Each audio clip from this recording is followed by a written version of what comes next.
El sol de la tarde caía sobre la hacienda La Escondida como un manto de oro líquido, pintando los vastos campos de caña de azúcar con un brillo que prometía riqueza.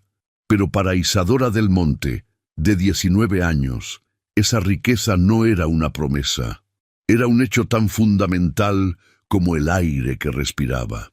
Desde el balcón de la casa principal, una construcción imponente de muros blancos y tejas rojas, ella observaba el mundo que le pertenecía, o al menos el mundo que pertenecía a su padre, don Ricardo del Monte, lo cual para ella era exactamente lo mismo. Abajo, en el patio, el trajín de los jornaleros era un murmullo constante, un recordatorio del motor que impulsaba su vida de lujos. Hombres y mujeres de rostros curtidos por el sol y manos endurecidas por el trabajo se movían con una eficiencia que Isadora jamás había intentado comprender. Eran parte del paisaje, como los árboles de ceiba o el ganado en la distancia. Sintió una ráfaga de viento juguetona y su pañuelo de seda, importado de la capital y bordado con sus iniciales, se desprendió de su cuello. Flotó en el aire, un punto de color lavanda danzando contra el azul del cielo antes de descender con una delicadeza trágica, directamente sobre un charco de lodo junto a las botas de un hombre. Ese hombre era Mateo Vargas, el capataz. Él detuvo su paso, su mirada fija en el objeto extraño que había manchado la monotonía de la tierra. Se agachó, no para recogerlo, sino para observarlo con una curiosidad casi científica. Luego alzó la vista. Sus ojos, oscuros e intensos, se encontraron con los de Isadora a través de la distancia. Ella esperó. Esperó la reacción que conocía, la que siempre obtenía. Una inclinación de cabeza, una sonrisa servil, el gesto apresurado de quien recoge el tesoro de una reina. Pero Mateo no hizo nada de eso. Su rostro permaneció impasible, sin una pizca de la reverencia que ella demandaba en silencio. Hubo un instante de desafío, una comunicación sin palabras que cruzó el patio. Él vio a una niña mimada en un balcón. Ella vio, por primera vez, a un hombre que no parecía considerarla superior. Con una lentitud deliberada, Mateo se enderezó, le sostuvo la mirada un segundo más, y luego le dio la espalda, continuando su camino y dejando el pañuelo de seda hundiéndose en el fango.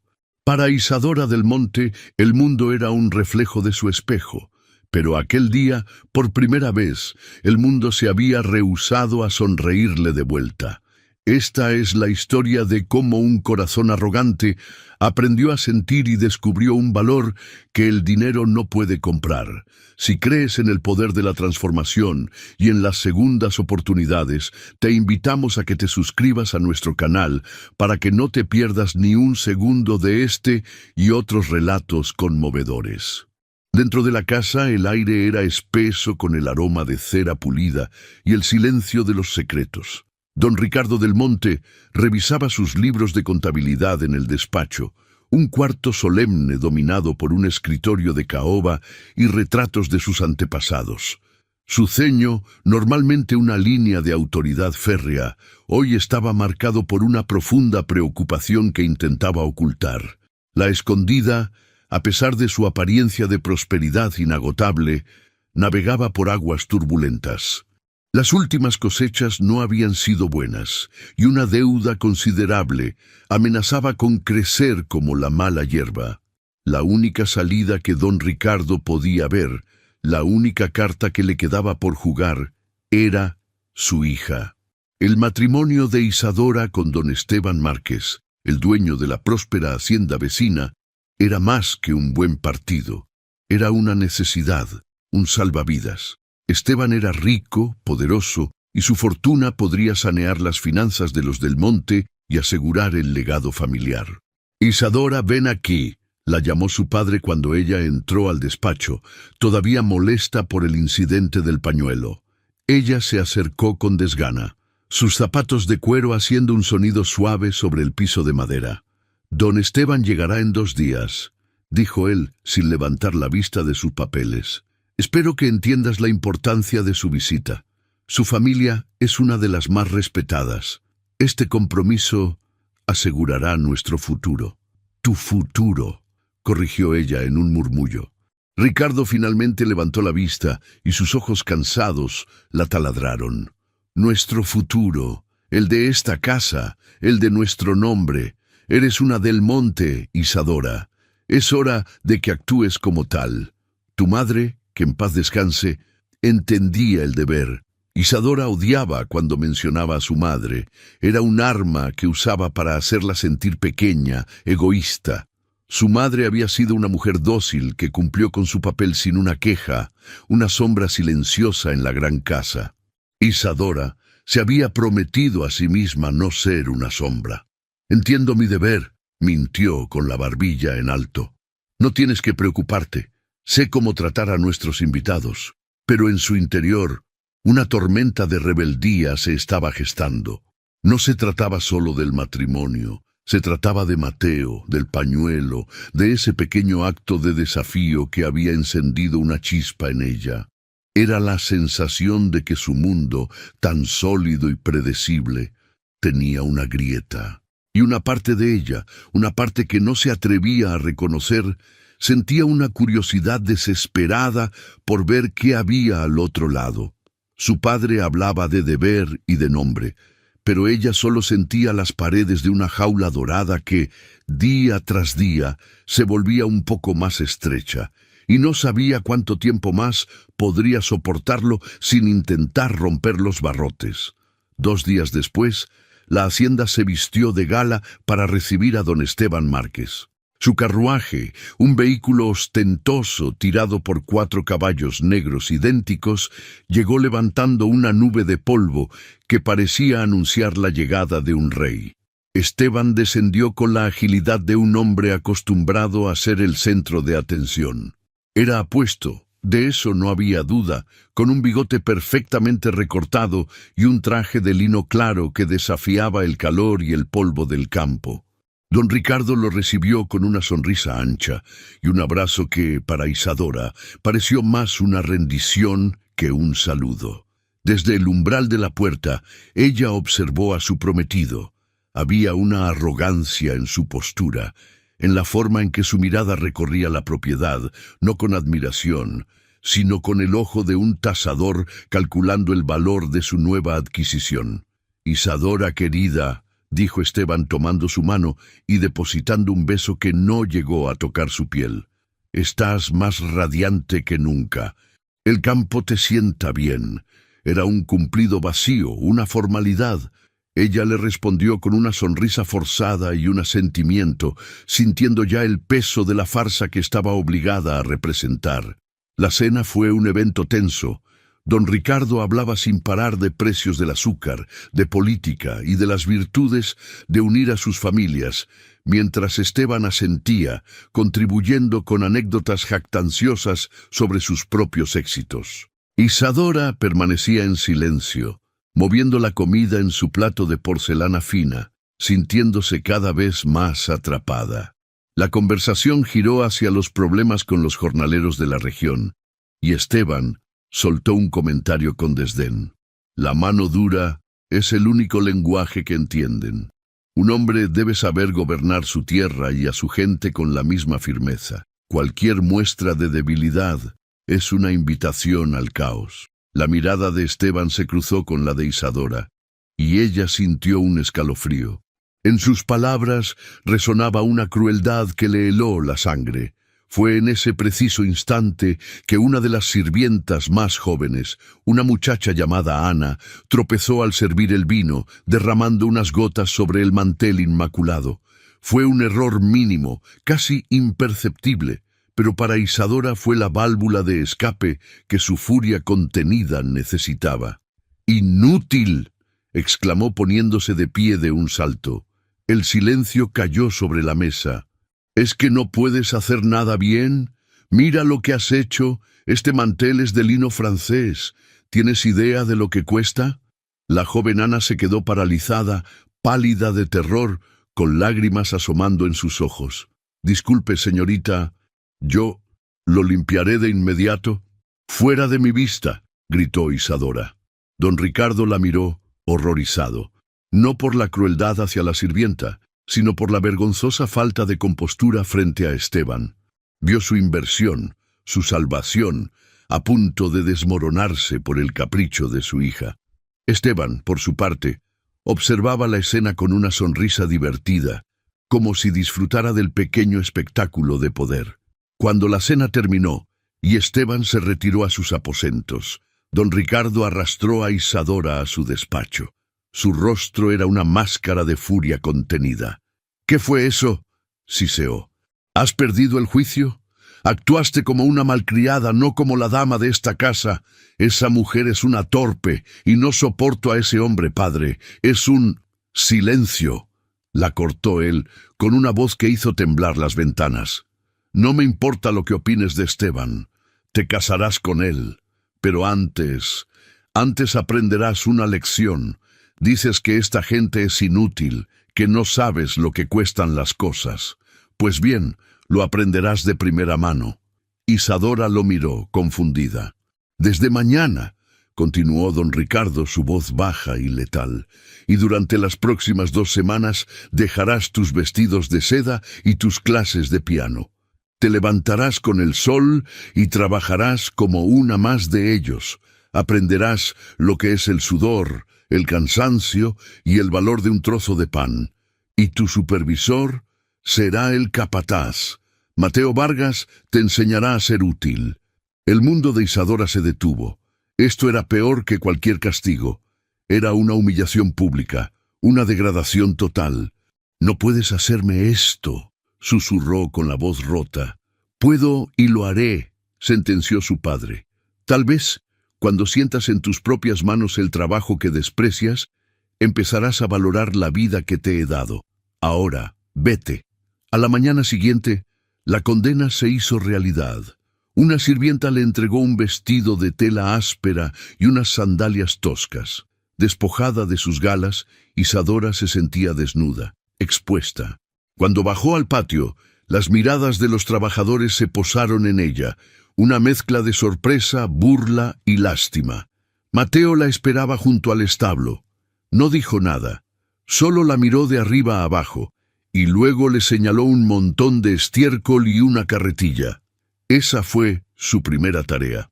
Al final de ese primer día agotador, cuando el sol comenzaba a descender, Mateo se acercó a ella.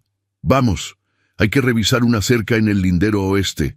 Isadora, demasiado cansada para discutir, simplemente lo siguió. Montaron a caballo en silencio. El aire fresco de la tarde era un bálsamo para su piel irritada, pero su orgullo dolía más que sus músculos. En el camino de regreso, mientras cruzaban un pequeño arroyo, una serpiente se deslizó súbitamente por la orilla. El caballo de Isadora, un animal normalmente dócil, se encabritó por el susto. Ella gritó, perdiendo el control de las riendas. Por un segundo sintió el vacío bajo ella y luego el impacto duro y polvoriento del suelo. El aire se escapó de sus pulmones. Se quedó allí, aturdida, sucia, con un dolor agudo en el tobillo. Por primera vez en su vida estaba completamente desamparada. El pánico amenazó con consumirla, pero entonces, a través de la polvareda, vio a Mateo. Él no corrió hacia ella. Con una calma que parecía antinatural, se acercó al caballo asustado, le habló en voz baja y tranquilizadora, y tomó sus riendas, dominándolo sin esfuerzo. Solo entonces se volvió hacia ella. Se arrodilló a su lado, sus ojos oscuros examinándola, no con lástima, sino con una concentración profesional. «¿Puedes moverte?». Ella negó con la cabeza, una lágrima de frustración y dolor rodando por su mejilla sucia. Él no dijo nada más. Con una facilidad sorprendente, pasó un brazo por debajo de sus rodillas y otro por su espalda, y la levantó del suelo. En ese momento, en sus brazos, Isadora no era la hija del hacendado, no era la prometida de un hombre rico. Era solo una mujer herida, y él era el hombre fuerte y competente que la sostenía. El viaje había comenzado. Isadora se despertó antes del amanecer.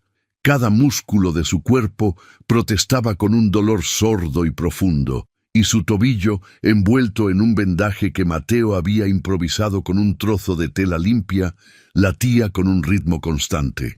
La noche anterior, él la había llevado de vuelta a la casa principal en sus brazos, depositándola en la entrada sin una palabra, como si estuviera entregando un paquete frágil.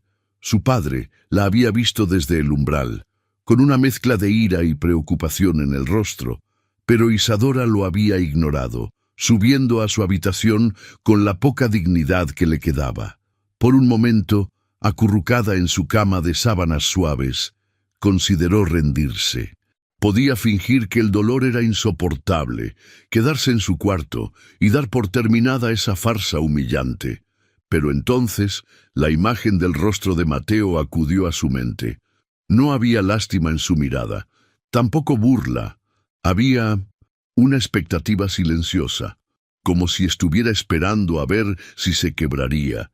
Y junto a esa imagen apareció la sonrisa socarrona de don Esteban. No les daría esa satisfacción. Con un gemido de dolor, se puso en pie. Se vistió con la misma ropa áspera del día anterior y bajó al patio cojeando, justo cuando los primeros rayos de sol teñían el cielo de un color anaranjado pálido. Mateo ya estaba allí, dando instrucciones a los otros trabajadores. Cuando la vio, sus ojos se detuvieron un instante en su tobillo vendado. Ella le sostuvo la mirada, preparándose para una orden que la enviara de vuelta a la casa. «Hoy te quedarás en el establo», dijo él, su voz neutra. «Hay que limpiar los pesebres y cepillar a los caballos. Es un trabajo que puedes hacer sentada si lo necesitas».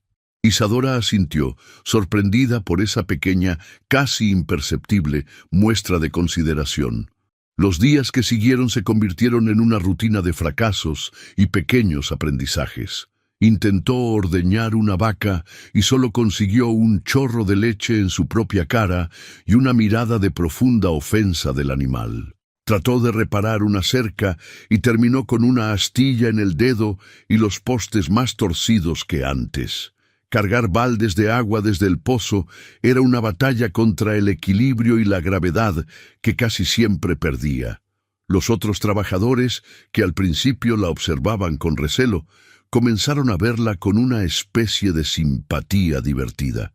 Una mujer mayor llamada Elena, cuya cara era un mapa de arrugas amables, a menudo le dejaba un trozo de fruta o una tortilla de maíz sin que nadie la viera. «Poco a poco, niña», le susurraba con una sonrisa desdentada. «La tierra no se conquista en un día, hay que escucharla primero». Isadora no entendía qué significaba escuchar a la tierra, pero empezaba a escuchar otras cosas. Escuchaba las conversaciones de los trabajadores, sus preocupaciones por la sequía, sus alegrías por el nacimiento de un niño. Escuchaba las historias que se contaban mientras trabajaban, fábulas de la región que hablaban de espíritus del río y cosechas milagrosas. Su mundo, que antes se limitaba a los muros de la casa grande, se estaba expandiendo con cada nueva historia, con cada nuevo rostro. Una tarde, Mateo la encontró luchando por arrancar unas malas hierbas que parecían tener raíces hasta el centro de la tierra. Su frustración era tan grande que estaba a punto de echarse a llorar. Él se arrodilló a su lado, tomó una de las plantas y se la mostró. «No estás arrancando hierba, Isadora. Estás protegiendo el maíz». Ella lo miró, sin comprender. «Esta planta», continuó él, con una paciencia que ella nunca había esperado de él, «le roba el agua y la fuerza a las plantas de maíz que sembramos la semana pasada. Si la dejamos crecer, la cosecha será débil. Y una cosecha débil significa un invierno difícil para todos. Cada hierba que quitas es una tortilla más en la mesa de una familia». Por primera vez, una de las tareas no parecía un castigo arbitrario. Tenía un propósito, un porqué. Levantó la vista del suelo y miró el campo de maíz de una forma diferente. Vio la conexión, el ciclo de esfuerzo y recompensa que Mateo le estaba describiendo. «Yo no lo sabía», murmuró avergonzada. «Claro que no», respondió él, y por primera vez ella creyó ver el atisbo de una sonrisa en la comisura de sus labios. «Nunca has tenido que saberlo». Esa noche se quedó sentada en los escalones del granero, mucho después de que los demás se hubieran ido. El cielo estaba teñido de violeta y carmesí, un espectáculo de colores que ella había visto 1000 veces desde su balcón, pero que nunca había observado de verdad. Mateo salió del establo, su jornada también terminada. Se detuvo a unos pasos de ella, como si no estuviera seguro de si debía hablar o seguir su camino. El silencio se extendió entre ellos, pero ya no era un silencio hostil o incómodo. Era un silencio compartido, nacido del cansancio de un día de trabajo duro bajo el mismo sol. «El atardecer es hermoso desde aquí», dijo ella en voz baja, casi para sí misma. Mateo siguió su mirada hacia el horizonte. «Siempre lo es», respondió él. «La tierra te regala esto todos los días. No pide nada a cambio». Se quedaron así un rato más. Dos figuras observando el final del día, la hija del hacendado y el capataz. La distancia social entre ellos seguía siendo un abismo, pero en ese momento, en ese silencio, un pequeño y frágil puente comenzaba a construirse sobre él. La segunda semana del castigo de Isadora trajo consigo un cambio sutil, pero profundo. El dolor en sus músculos se había transformado en una fuerza que no sabía que poseía, y la torpeza de sus manos había dado paso a una creciente familiaridad con las herramientas y las tareas. Ya no luchaba contra el trabajo, comenzaba a moverse con él en un ritmo dictado por el sol y las estaciones. Una mañana encontró a Elena, la anciana que le había mostrado tanta amabilidad, tosiendo fuertemente mientras intentaba cargar sacos de grano. Isadora, sin pensarlo 2 veces, dejó lo que estaba haciendo y corrió a su lado. «Elena, por favor, siéntese. Yo haré esto», dijo tomando el saco de sus manos temblorosas. El saco era pesado, y por un momento pensó que no podría levantarlo. Pero apretó los dientes, recordó la forma en que Mateo le había enseñado a usar las piernas y no la espalda, y logró moverlo. Llevó el resto de los sacos al almacén, uno por uno, en un esfuerzo que la dejó sin aliento y con el sudor perlando su frente. Cuando terminó, encontró a Elena sentada a la sombra, bebiendo un poco de agua. La anciana la miró con ojos llorosos. «Gracias, niña, tienes un corazón bueno. Tu madre, ella también lo tenía». Isadora se sentó a su lado, conmovida. Era la primera vez que alguien la comparaba con su madre de una forma que no se sentía como una crítica. «¿Tú la conociste bien?» «Claro que sí», respondió Elena. «La vi llegar a esta hacienda, tan joven como tú, pero sus ojos siempre estaban tristes, como un pajarito en una jaula muy grande. Me alegra ver que tú estás aprendiendo a volar». Mateo observó la escena desde la distancia. Vio el gesto de Isadora, la gratitud en el rostro de Elena, y la imagen de la niña mimada del balcón comenzó a desvanecerse por completo, reemplazada por la de una mujer joven descubriendo su propia fortaleza. Más tarde ese día, mientras reparaban juntos una compuerta del canal de riego, Isadora se atrevió a preguntarle algo que le rondaba por la cabeza. «Mateo, tú siempre has vivido aquí, en la escondida». Él tardó un momento en responder, concentrado en ajustar una bisagra. «No, nací en el sur, en un rancho pequeño. Mi padre era caporal, un hombre que sabía leer el cielo y la tierra. Él me enseñó todo lo que sé. Fue la primera vez que él compartía algo personal, un pequeño fragmento de su vida, ofrecido con una simplicidad que lo hacía aún más valioso». «¿Y qué pasó? ¿Por qué te fuiste?», preguntó ella con cuidado. La expresión de Mateo se ensombreció ligeramente. «La vida cambia. El dueño vendió la tierra y ya no había lugar para nosotros. Vine al norte buscando trabajo. Don Ricardo me dio una oportunidad. En su voz había una nota de finalidad, una puerta que se cerraba con suavidad. Isadora entendió que no debía presionar más, pero esa pequeña revelación la hizo sentir más cerca de él que nunca. Comprendió que su estoicismo no era frialdad, sino una armadura forjada por la pérdida y la necesidad. La frágil paz de esos días se rompió el fin de semana con la llegada, nuevamente inesperada, de don Esteban.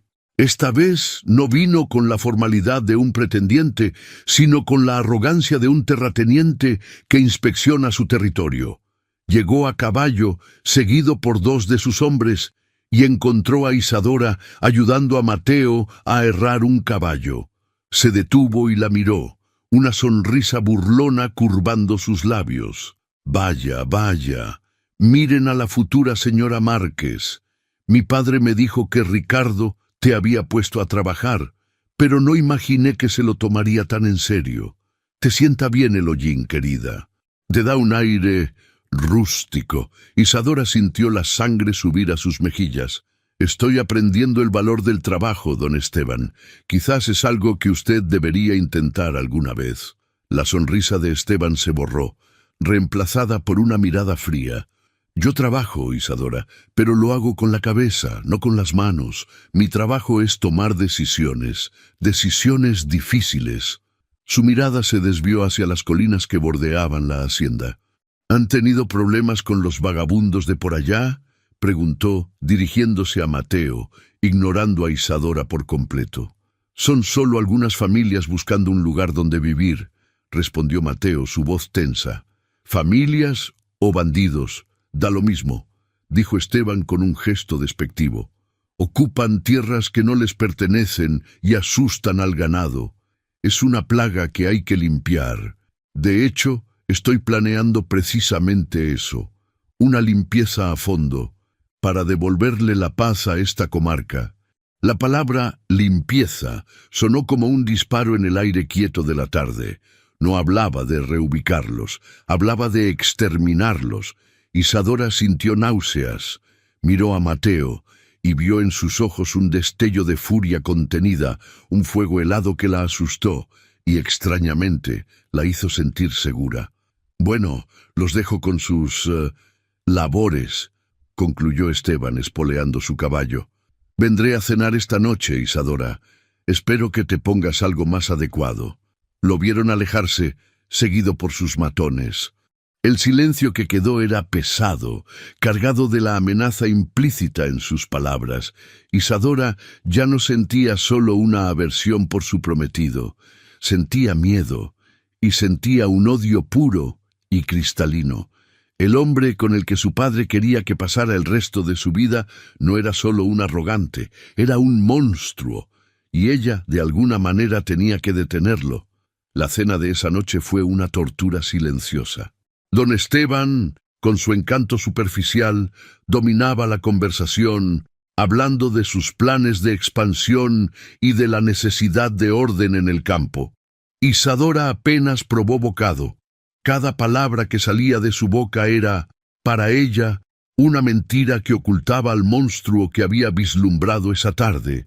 Observaba a su padre, quien sonreía y asentía, completamente ajeno a la verdadera naturaleza del hombre con el que estaba hipotecando el futuro de su hija. Y observaba a Mateo, quien, por orden de don Ricardo, servía en la mesa esa noche, su rostro una máscara de piedra que no revelaba nada de la furia que Isadora sabía que ardía en su interior.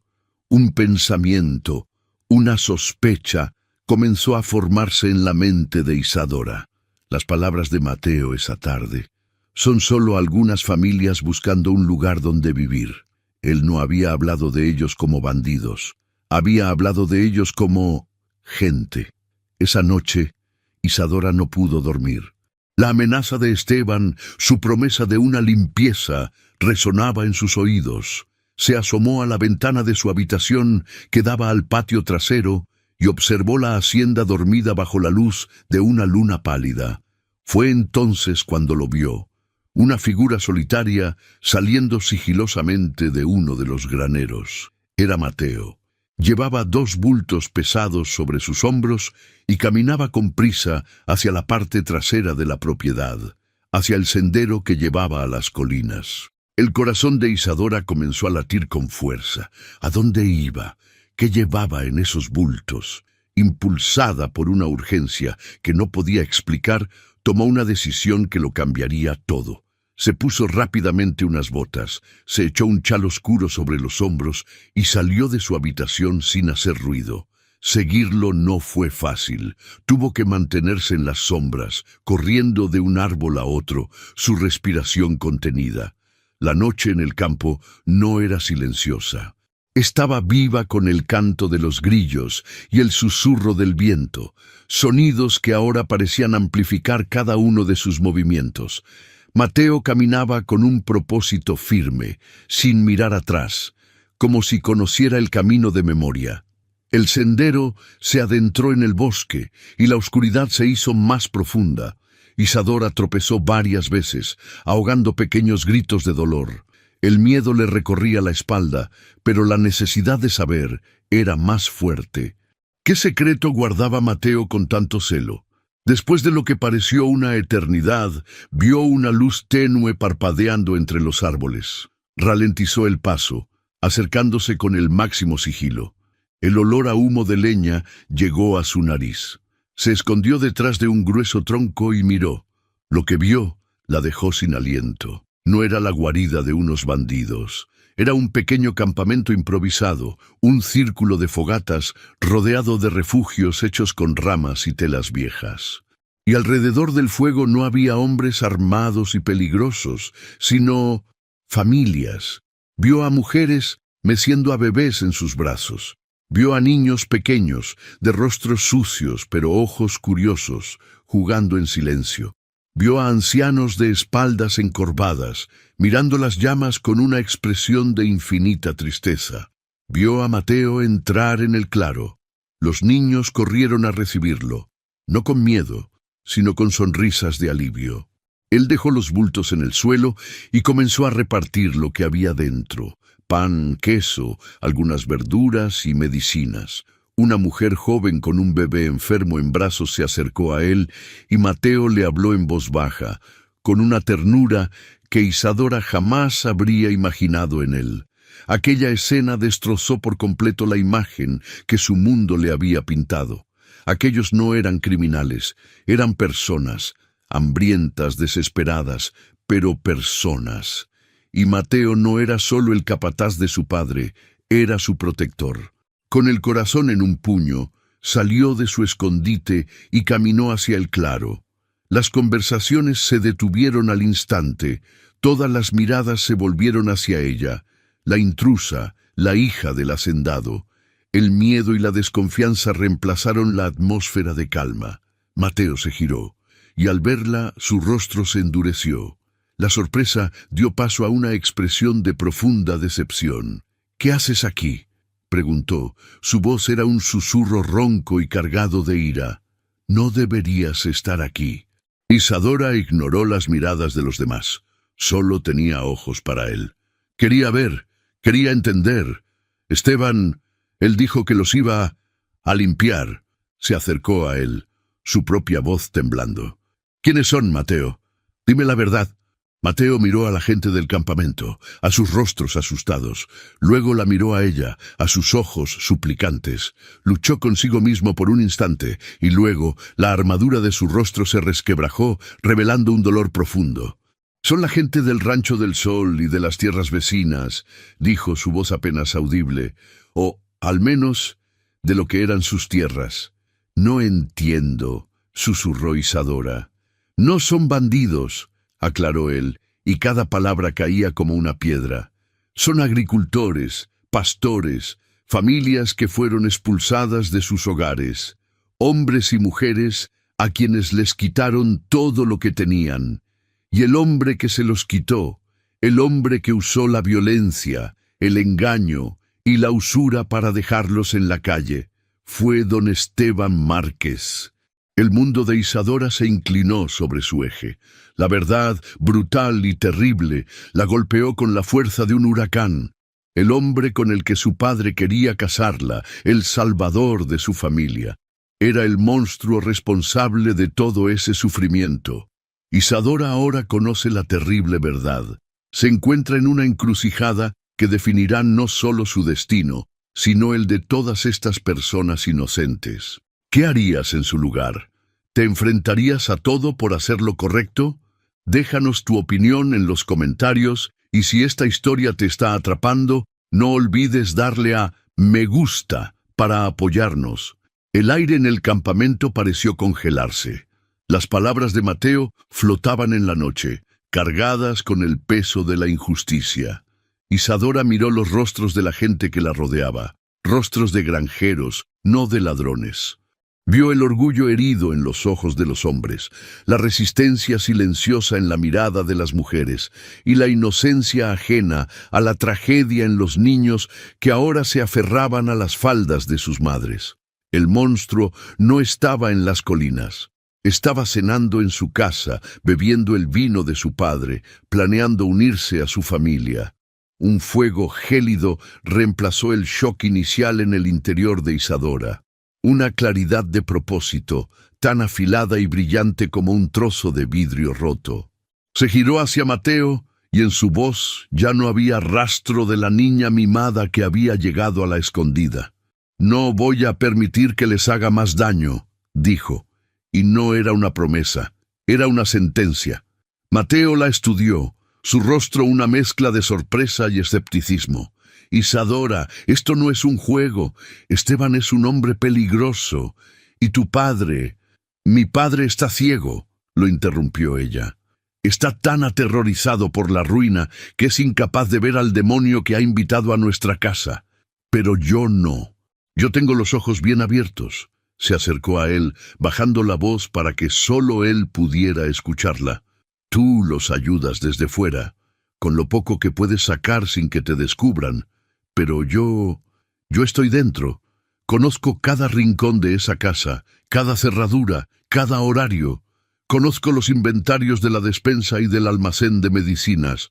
Puedo ayudarte. Podemos ayudarlos». La desconfianza en los ojos de Mateo luchó contra una chispa de esperanza. Confiar en ella era un riesgo enorme. Si los descubrían, no solo sería su fin, sino el de toda esta gente que dependía de él. Pero al ver la determinación inquebrantable en el rostro de Isadora, vio a una aliada inesperada y poderosa. «Es peligroso», advirtió él, su voz un susurro grave. «Vivir en un mundo gobernado por hombres como Esteban es más peligroso», replicó ella. Él asintió lentamente, sellando el pacto sin más palabras. Así comenzó su alianza secreta. Durante el día, Isadora cumplía con sus tareas en la hacienda, su castigo ahora convertido en la coartada perfecta. Nadie se sorprendía de verla sucia, cansada o en los lugares más insospechados de la propiedad. Pero por la noche se transformaba. Se convirtió en una sombra experta en su propio hogar. Le informaba a Mateo de los horarios de guardia, de cuándo la cocina estaría vacía o de qué suministros no se echarían en falta de inmediato. Una noche, mientras don Ricardo y Esteban discutían de negocios en el despacho, ella logró llenar una cesta con vendas, ungüentos y quinina del botiquín personal de su padre. En otra ocasión, le dio a Mateo la llave del almacén de grano secundario, un lugar que rara vez se inspeccionaba.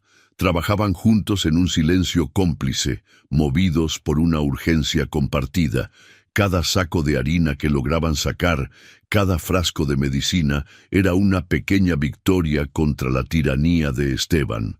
La gente del campamento, al principio recelosa de la niña del hacendado, comenzó a recibirla con tímidas sonrisas de gratitud. Isadora aprendió sus nombres, escuchó sus historias y por primera vez sintió que era parte de algo más grande que ella misma. El peligro constante y el propósito compartido forjaron un nuevo tipo de intimidad entre ella y Mateo. Una noche, mientras se escondían en el granero después de una entrega particularmente arriesgada, una astilla se le clavó profundamente en la palma de la mano. Antes de que pudiera reaccionar, Mateo tomó su mano con una delicadeza que contradecía su fuerza. Con la punta de un pequeño cuchillo extrajo la astilla con una precisión de cirujano. El corazón de Isadora martilleaba en su pecho, no por el dolor, sino por su proximidad, por el calor de su mano sosteniendo la de ella. «Gracias», susurró ella cuando él terminó de vendarle la herida con un trozo de su propia camisa. Él no soltó su mano de inmediato. Sus dedos rozaron su palma y levantó la vista, sus ojos encontrándose con los de ella en la penumbra. En ese momento, la barrera entre ellos, la del patrón y el empleado, se disolvió por completo. Solo eran un hombre y una mujer, unidos por un secreto que podía costarles la vida. «Debes tener más cuidado», dijo él, su voz más suave que nunca. «No podría soportar que algo te pasara». Esa confesión, tan simple y tan profunda, lo cambió todo. Ya no se trataba solo de justicia o de rebelión, se trataba de ellos. Pero la realidad fuera de su burbuja secreta no se detenía. Unos días después, su padre la llamó a su despacho. Su rostro parecía envejecido, las líneas de preocupación más marcadas que nunca. «Isadora, he hablado con la familia Márquez. La fiesta de compromiso será el próximo sábado. Se anunciará formalmente vuestra unión». El aire abandonó los pulmones de Isadora. «¿Tan pronto?» «Es lo mejor», dijo don Ricardo, sin mirarla a los ojos. «Esteban ha sido muy generoso. Su apoyo es lo único que nos mantiene a flote. Sé que esto es difícil para ti, pero debes entender que es tu deber, como mi hija y como una del monte». Isadora sintió una oleada de pánico. El tiempo se había acabado. La red se estaba cerrando. El sábado, en menos de una semana, estaría formalmente encadenada al hombre que había jurado detener. Su deber contra su conciencia, su familia contra su amor. La cuenta atrás había comenzado. La noticia de la fiesta de compromiso cayó sobre Isadora como una sentencia de muerte. El sábado se convirtió en una palabra odiosa, un martillo que golpeaba en su mente con cada hora que pasaba. Esa noche, la ansiedad no la dejó en paz. Tenía que ver a Mateo. Esperó hasta que la casa estuvo sumida en el más profundo silencio y se escabulló hacia el granero, el lugar que se había convertido en su santuario y confesionario. Él ya estaba allí, como si hubiera sentido su angustia a través de la distancia. La esperaba en la penumbra, su silueta recortada contra la luz de la luna que se filtraba por una ventana alta. «Mi padre ha fijado la fecha», dijo ella sin preámbulos. Su voz, un susurro cargado de pánico. «La fiesta es el sábado. Van a anunciar nuestro compromiso». Mateo apretó los puños a sus costados. La noticia no lo sorprendió, pero la finalidad en la voz de Isadora le transmitió la urgencia de su situación. «¿Qué vas a hacer?» «No lo sé», admitió ella, y odió la debilidad en su propia voz. «Podría negarme, podría gritar la verdad en medio de la fiesta, pero ¿quién me creería? Soy la hija mimada que de repente acusa al pretendiente más rico de la comarca. Pensarán que es un berrinche, una mentira para escapar de un matrimonio que no deseo. Y Esteban, él es poderoso, Mateo. Si lo humillo públicamente sin pruebas, se vengará de ti, de esa gente». El miedo era una cosa viva entre ellos. Comprendieron que estaban atrapados. Una simple negativa no era suficiente. Necesitaban algo más. Necesitaban un arma. «No podemos seguir escondiéndonos y entregando comida a escondidas», dijo Mateo, pensando en voz alta. «Eso es solo poner un parche en una herida que sigue sangrando. Sobrevivir no es suficiente. Tenemos que detenerlo». «¿Pero cómo?», preguntó Isadora, la desesperación tiñendo su pregunta. «Tenemos que exponerlo», respondió él, sus ojos oscuros fijos en los de ella. «No con acusaciones, sino con la verdad. Una verdad tan sólida que nadie pueda negarla. Necesitamos pruebas, Isadora, pruebas de sus crímenes». La idea era aterradora, audaz. y por primera vez les daba un camino, por más peligroso que fuera. Dejaron de ser víctimas de las circunstancias para convertirse en conspiradores. Pasaron la siguiente hora en el granero, hablando en susurros, planeando. Su miedo se transformó en una energía febril. ¿Qué tipo de pruebas podían encontrar? ¿Documentos? ¿Testigos? Recuerdo haber oído una historia en el pueblo, dijo Mateo, esforzándose por recordar, sobre un contable que trabajaba para Esteban, un hombre mayor llamado Julián. Dicen que lo despidió de la noche a la mañana sin darle nada, y el hombre se fue de la región jurando que Esteban era un ladrón. Nadie le hizo caso. Quizás él sepa dónde guarda Esteban sus verdaderos libros, los que no enseña a nadie. ¿Y dónde está ahora ese hombre, Julián?, preguntó Isadora, aferrándose a ese hilo de esperanza. Nadie lo sabe con certeza. Se fue hace más de un año, pero su hermana todavía vive en el pueblo. Es la costurera. Tal vez ella sepa algo. Era una posibilidad remota, una pista frágil, pero era todo lo que tenían. Decidieron que Mateo iría al pueblo al día siguiente con la excusa de comprar suministros e intentaría hablar con la costurera. El resto de la semana pasó en una neblina de tensión y actividad febril. Mientras Isadora soportaba las visitas de su padre, quien le traía telas y diseños para su vestido de compromiso, su mente estaba en otra parte, repasando el plan, imaginando los peligros. Don Ricardo, en su ceguera, interpretaba su silencio y su palidez como la melancolía de una novia nerviosa. «Verás qué hermosa te ves, hija», le dijo una tarde, mostrándole un encaje delicado. «Todo el mundo dirá que eres la novia más bella que han visto. Serás la envidia de todas». Isadora solo asintió, sintiendo el peso de la mentira y el secreto. La ironía era tan amarga que casi no podía respirar. Mateo regresó del pueblo con noticias desalentadoras. La costurera había sido cautelosa y asustadiza. Negó saber dónde estaba su hermano y le pidió a Mateo que no volviera a preguntar por temor a las represalias de Esteban. Sin embargo, mientras él se iba, ella le había deslizado discretamente un pequeño trozo de papel en la mano. En el papel había un único nombre escrito: Santa Clara. Un pequeño pueblo minero a 2 días de viaje hacia las montañas. «Es un riesgo enorme», dijo Mateo esa noche, mientras le mostraba el papel a Isadora. «No tengo forma de saber si Julián está allí, y no puedo ausentarme de la hacienda por tanto tiempo sin levantar sospechas, menos ahora, con la fiesta tan cerca». Isadora miró el nombre en el papel. Santa Clara. Era una apuesta desesperada. El sábado se cernía sobre ellos como una nube de tormenta, a solo 2 días de distancia.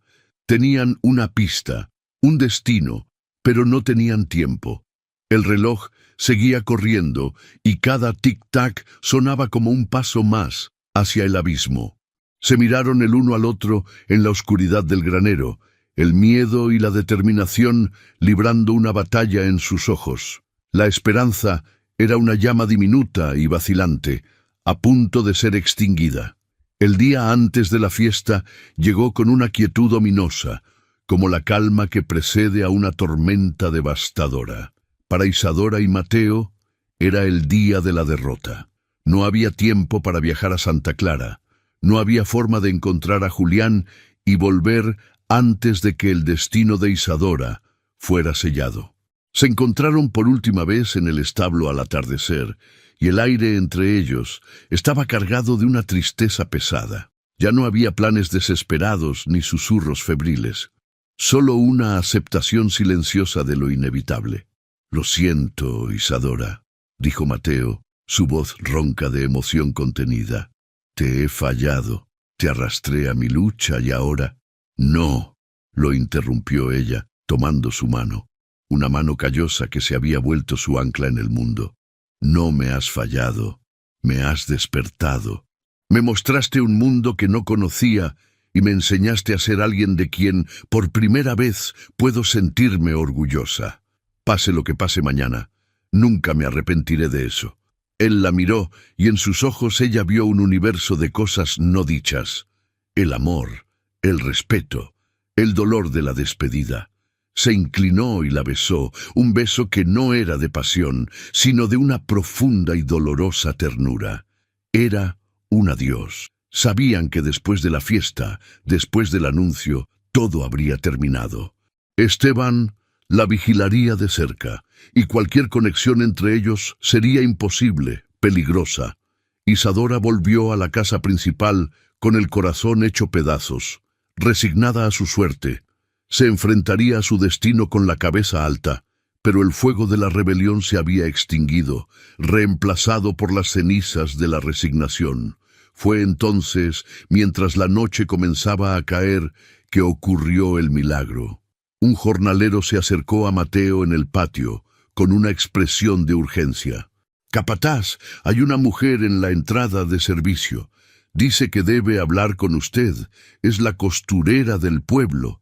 Parece asustada». El corazón de Mateo dio un vuelco. ¿La hermana de Julián? Corrió hacia la entrada y la encontró allí, una figura pequeña y nerviosa que se retorcía las manos. Era Adela, la costurera. «Perdóneme, señor», susurró ella mirando a su alrededor con miedo. «Dije que no sabía nada, pero no puedo. Mi conciencia no me deja dormir».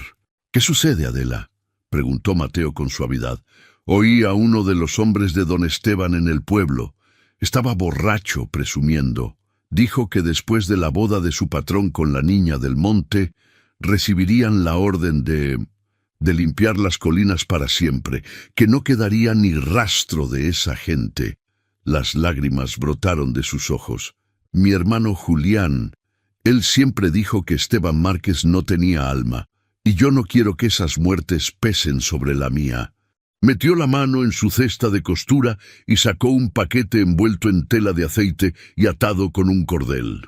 «Mi hermano me dio esto antes de irse. Me dijo que lo guardara bien, que era su seguro de vida.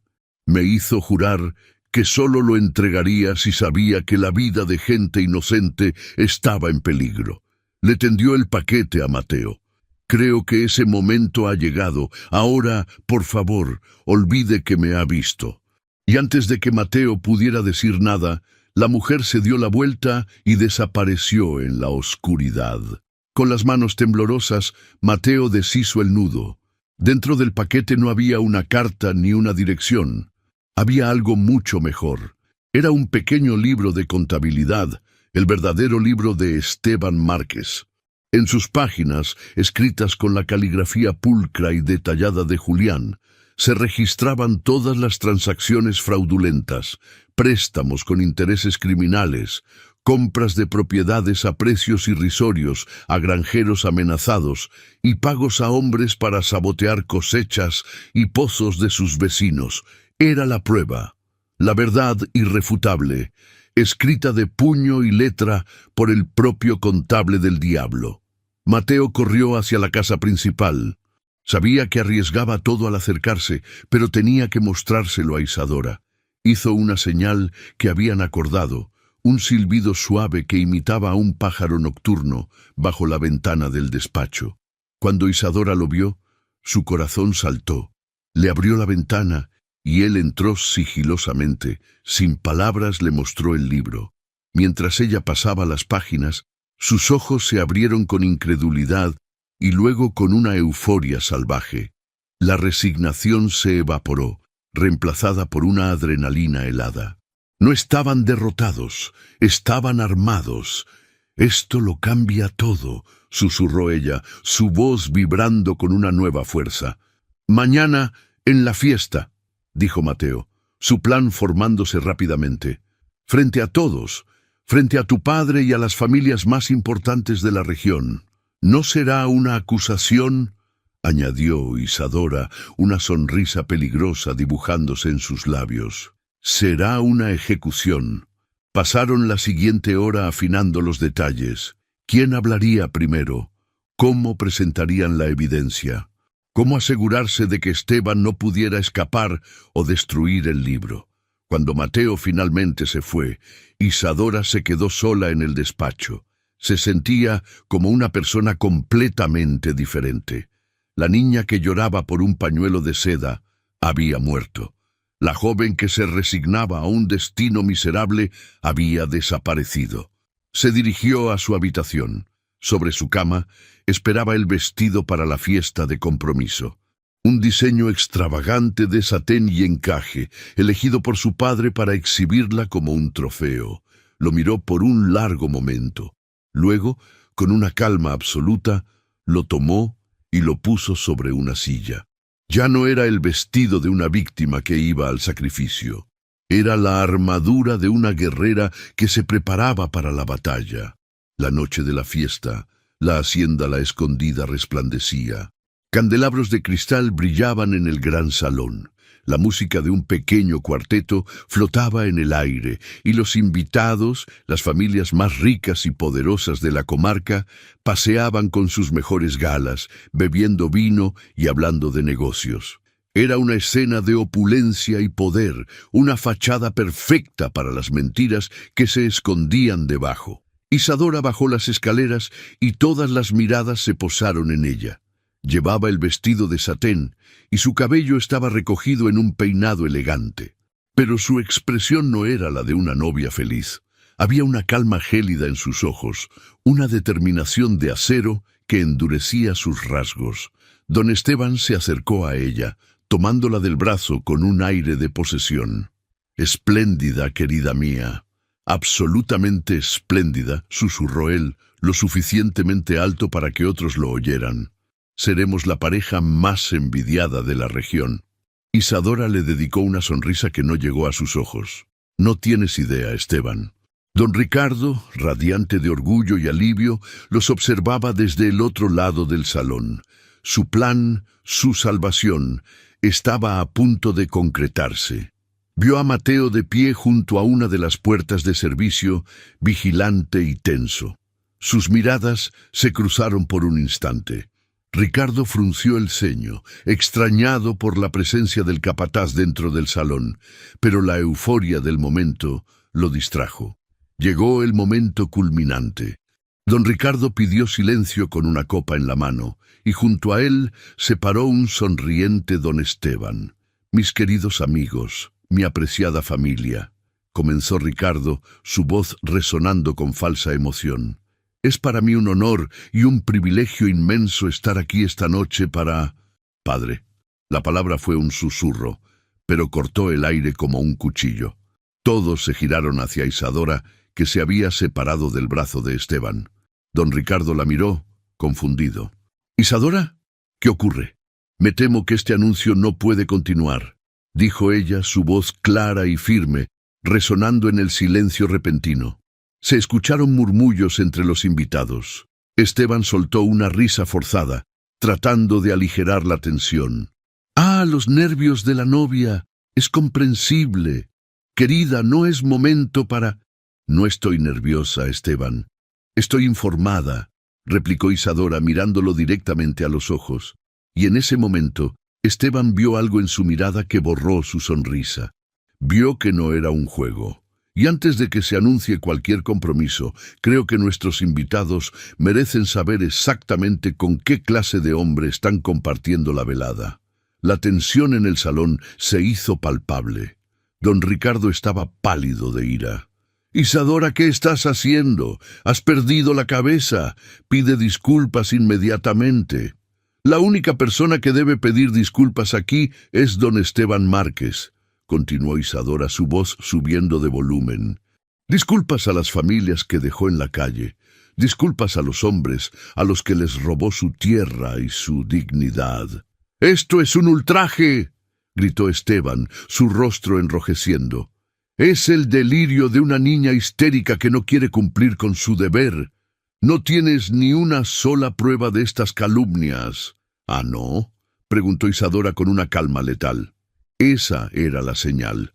Mateo dio un paso al frente, saliendo de las sombras. Caminó a través del salón silencioso, ignorando las miradas de asombro, y se detuvo al lado de Isadora. En sus manos llevaba el pequeño libro de contabilidad. «Quizás esto pueda refrescarle la memoria, don Esteban», dijo Mateo, su voz grave y segura. Isadora tomó el libro. Este es el verdadero libro de contabilidad de don Esteban, no el que muestra a sus socios, sino el que detalla sus verdaderos negocios. Lo guardaba su antiguo contable, un hombre llamado Julián, a quien despidió para silenciarlo. Abrió el libro y se dirigió a don Francisco, un anciano magistrado, retirado cuya reputación de hombre justo era conocida por todos. Don Francisco, usted que es un hombre de leyes y de honor, le pido que examine esto, dijo tendiéndole el libro. Vea la página donde se registra el préstamo a la familia Soto, con un interés 5 veces por encima de lo legal. O esta otra donde se detalla el pago a 2 hombres por, hizo una pausa, leyendo con claridad, persuadir al viejo Lázaro de vender su pozo, el único pozo de agua en esa zona. El magistrado tomó el libro con manos temblorosas. A medida que sus ojos recorrían las páginas, su rostro se transformaba de la curiosidad a la sorpresa, y de la sorpresa al más profundo horror. Levantó la vista, mirando a Esteban como si viera a una serpiente. «Dios santo», murmuró, esto es monstruoso». Fue el golpe de gracia. La palabra del magistrado era ley en ese círculo social. El pánico se apoderó de Esteban. Su fachada se derrumbó, revelando al hombre débil y acorralado que era en realidad. «Es una falsificación, una trampa», gritó, mirando a su alrededor en busca de apoyo, pero solo encontró rostros que lo miraban con desprecio y repulsión. Sus amigos y socios se apartaban de él como si tuviera la peste. Don Ricardo observaba la escena, petrificado. El mundo que había construido, la salvación que había anhelado, se había convertido en una pesadilla. Vio a su hija de pie, erguida y valiente, vio al capataz, firme y digno, y vio al hombre al que le había entregado a su hija, expuesto como un criminal. La verdad lo golpeó, y la vergüenza fue tan abrumadora que sintió que sus piernas no podían sostenerlo. Esteban, en un último acto de desesperación, intentó abrirse paso hacia la salida, pero 2 de los hombres del propio magistrado le bloquearon el paso. Estaba acabado. Su imperio, construido sobre la ruina de otros, se había derrumbado en una sola noche, demolido por la valentía de una mujer que se había negado a ser su trofeo. Cuando el último de los invitados se hubo marchado, huyendo del escándalo, el gran salón de la Escondida quedó sumido en un silencio abrumador. Los candelabros seguían brillando sobre los restos de una fiesta que se había convertido en un juicio. Don Esteban había sido escoltado por los hombres del magistrado, su poder deshecho, su nombre reducido a una mancha de infamia que se extendería por toda la comarca al amanecer. Don Ricardo estaba sentado en una de las sillas, la cabeza entre las manos, un hombre que había envejecido 10 años en una hora. Isadora se acercó a él, no con triunfo, sino con una compasión tranquila. Mateo permanecía a una distancia respetuosa, dándoles el espacio que necesitaban. «Padre», dijo ella con suavidad. Él levantó la vista, y sus ojos estaban llenos de una vergüenza tan profunda que a Isadora le dolió el corazón. «Yo casi te entrego a ese monstruo», susurró él, su voz quebrada. Estaba tan ciego por el miedo, por el orgullo, tan desesperado por salvar el nombre de esta familia, que estuve a punto de destruir a la única persona que realmente importa. «Puedes perdonarme, hija». Isadora se arrodilló frente a él y tomó sus manos. «Ya te he perdonado, padre, pero ahora tenemos que sanar lo que se ha roto. No solo nosotros, sino todos los que han sufrido por esto». Don Ricardo la miró, y luego miró a Mateo. Vio la fuerza silenciosa en el capataz, el amor en los ojos de su hija, y por primera vez entendió, asintió una rendición que no era de derrota, sino de una nueva y humilde sabiduría. Pasaron varios meses. La vida en La Escondida cambió de forma irreversible. El escándalo de don Esteban Márquez fue la comidilla de la región y sus crímenes, ahora expuestos, lo llevaron a la ruina total y al exilio. Para salvar la hacienda de la quiebra, don Ricardo, aconsejado por Isadora y Mateo, tuvo que tomar decisiones difíciles. Vendió una parte considerable de sus tierras, no a otros terratenientes, sino a un precio justo a las mismas familias que Esteban había despojado, ayudándolas a fundar una cooperativa en lo que antes fue el Rancho del Sol. El viejo don Ricardo, el hombre de orgullo y apariencias, había desaparecido. En su lugar había un hombre más silencioso, más humilde, que aprendía cada día a dirigir su hacienda no solo con la cabeza, sino también con el corazón. A menudo se le veía caminando por los campos con Mateo, no como un amo con su sirviente, sino como dos hombres que compartían el respeto por la tierra que trabajaban. Había perdido una fortuna, pero había recuperado su alma. Isadora floreció. El castigo que debía humillarla se había convertido en su liberación. Ahora trabajaba por elección, no por obligación. Con la ayuda de Mateo, organizó una pequeña escuela en la hacienda para los hijos de los trabajadores, enseñándoles a leer y a escribir. La comunidad, que antes la veía como una figura lejana e inalcanzable, ahora la llamaba Doña Isadora, con un afecto y un respeto genuinos. Su amor por Mateo se había convertido en el cimiento de su nueva vida. Era una relación forjada en el peligro y la verdad, un amor que no necesitaba de bailes ni de vestidos de seda, sino que se alimentaba de miradas compartidas sobre los campos sembrados y de manos que se unían al final de una larga jornada. Una tarde, mientras el sol comenzaba a pintar el cielo con sus colores de despedida, Isadora y Mateo estaban de pie en la misma colina, desde donde él le había enseñado a ver la conexión entre el trabajo y la vida. Miraban las tierras de La Escondida, ahora más pequeñas, pero más vivas y honestas que nunca. Y a lo lejos veían el humo que salía de las chimeneas de las casas del restaurado Rancho del Sol. Don Ricardo se acercó a ellos, caminando con una paz que Isadora no recordaba haberle visto nunca. Se paró junto a su hija y puso una mano sobre su hombro y la otra sobre el de Mateo. No dijo nada. No era necesario. Los tres miraban el mismo horizonte, ya no como un hacendado, su heredera y su capataz, sino como una familia. Isadora se apoyó en el hombro de Mateo, sintiendo el calor del sol en su rostro.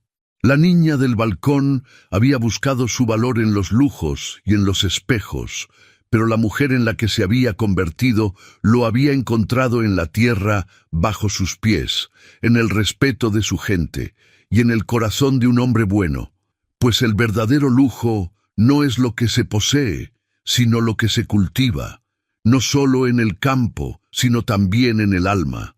A veces hay que perderlo todo para encontrar lo único que realmente importa. Si esta historia de coraje, amor y redención ha tocado tu corazón, te invitamos a que te unas a nuestra comunidad de amantes de historias suscribiéndote al canal.